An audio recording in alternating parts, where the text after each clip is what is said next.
Vietnam, April 1975. Saigon is falling. The last scenes of America's first television war flicker across the screen. There is panic in the streets, chaos at the American embassy.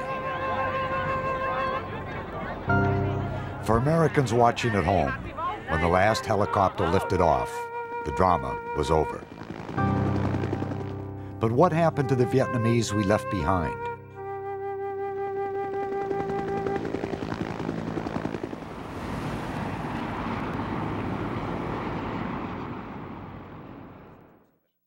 My name is David Lamb.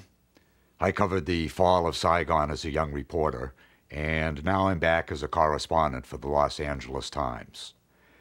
In the last 4 years, I've met some really remarkable people. Every single person in Vietnam was touched by the war.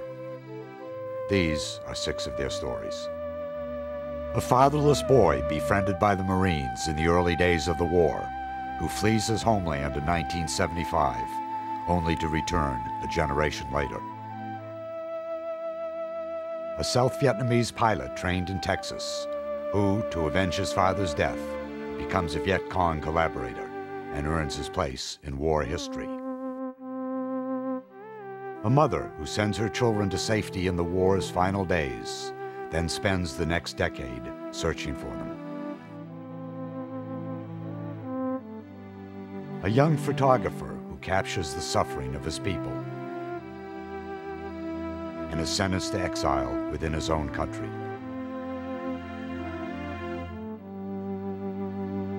A protest singer who chronicles the horrors of war and later becomes the nation's most beloved songwriter.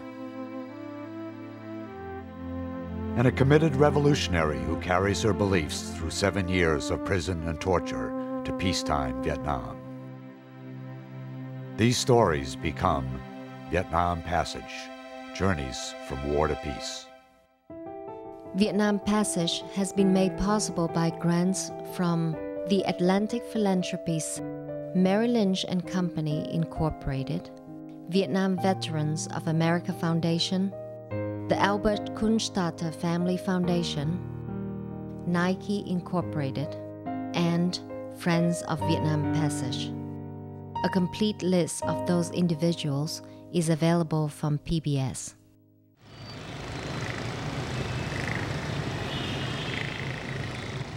The town once known as Saigon is today called Ho Chi Minh City.